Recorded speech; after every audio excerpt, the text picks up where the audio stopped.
જય દ્વારકાધીશ, જય મુરલીધર, જય માતાજી મિત્રો। આજે આપણે સવારે વહેલા ઉઠી અને માયમોરા માતાજીના મઢે જવાનું હતું તો નીકળી ગયા। આ ભાઈ વાતુડિયા છે, વાતું બંધ નથી થતી।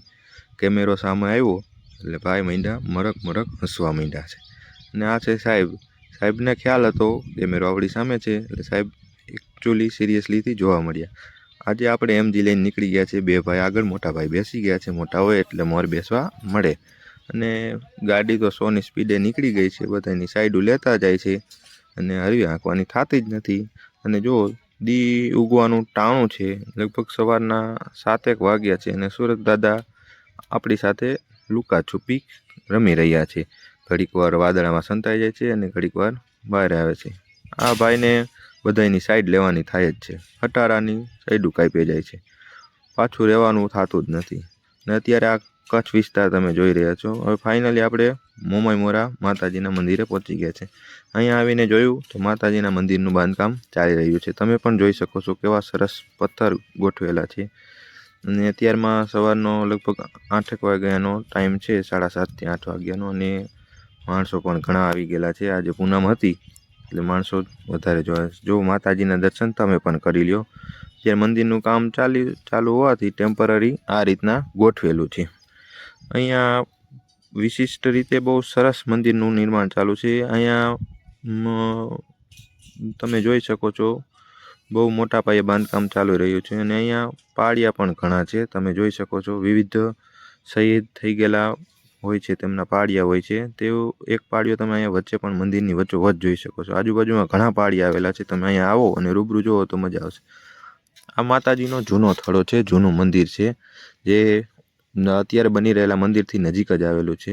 જો એકદમ રમણીય અને આનંદિત પ્રભાવશાળી મંદિર છે, પ્રભાવશાળી જગ્યા છે, તમે જોઈ શકો છો। અહીંયા ઘોડિયા પણ આપેલા છે, નાના બાળકો સાથે હોય તો તમે તેમને સુવડાવી શકો છો।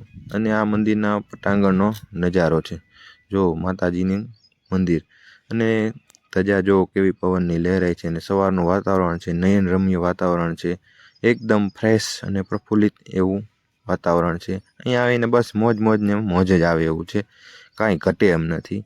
એકવાર તમે પણ અહીંયા આવો અને મુલાકાત લો મોમાયમોરા માતાજીનું મંદિર કચ્છ। અહીંયા એકવાર વિઝિટ લીધા જેવી છે। અને વિશાળ પાર્કિંગ એરિયા છે, વિશાળ પટ છે। અને અહીંથી આપણે કચ્છનો નજારો જોઈ શકો છો। બાવળ, બોરડી અને આંખોને ગમે એવું હવામાન છે, જોઈ શકો છો તમે અહીંયા ઝાડવાની। ત્યારબાદ રસ્તામાં આપણને ભૂખ લાગી તો કૃષ્ણ સુદામા હોટલ આવેલી છે સુરજબારી ટોલ નાકાથી આગળ, ત્યાં આપણે નાસ્તો કરવા ઊભા રહી ગયા। આ આપણો કાળો હાથી છે, જે આપણો ફેવરિટ છે, તે લઈને આવી ગયા છે। જો અક્ષય કૃષ્ણ સુદામા હોટલ આવેલી છે, ત્યાં ગાંઠિયા અને ચા બહુ સરસ મળે છે, એકવાર વિઝિટ કર્યા જેવું છે। તમે આવો અને મુલાકાત લ્યો। એમ ચા પાણીને નાસ્તો સારા મળે છે, આપણે ત્યાં રોકાઈ ગયેલા। ત્યારબાદ આપણે પહોંચી ગયા છીએ નાગડાવાસ, ફાઇનલી આપણા માતાજીના મઢે। જો સુંદરી ભવાની માતાજીનું મંદિર અહીંયા ગેટ આવી ગયેલો છે। ચાલો આપણે અંદર જઈને તમને મંદિરની વિઝિટ કરાવું। ફાઇનલી આપણે મંદિરે આવી ગયા છીએ। જો આ છે માતાજીનું મંદિર, જે હમણાં જ નિર્માણ પાવેલો છે। અને આ પટાંગણ આવેલો છે, જુઓ તમે। અને આ બ્લુ પતરા દેખાય છે, ત્યાં હવન ચાલે। જો માતાજીની ધજા લહેરાઈ, ખૂબ જ મજા આવે એવું તેવું અને ખૂબ જ આનંદિત પ્રફુલ્લિત હવામાન છે। અને આ માતાજીનું મંદિર આવી ગયેલું છે। ત્યારબાદ આપણે દર્શન કરી અને નીકળી ગયા છીએ। હવે આ ભાઈને કંઈક મજા નથી આવતી તો આપણે હોટલે રોકાણા। ભાઈ ગેર પાડવા મથી રહ્યા છે, ઘડીક આગળ ને પાછળ। હા, ભાઈથી ચાલી તો ગઈ ગાડી, હવે ભાઈને શું કરવું છે કાંઈ ખબર નથી પડતી। ઘડીક આગળ જાય ને ઘડીક પાછળ જાય। ભાઈ આપણા સમ કંઈક કરે છે। સાહેબ તમે હરખી હકાલો ગાડી, હરખી હકાલો, હું એમ કહું છું।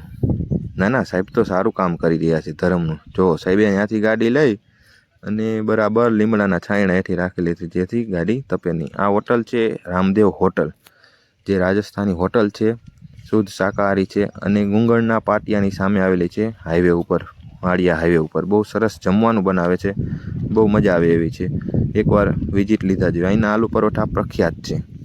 આજના વિડીયોમાં આજ આટલું જ।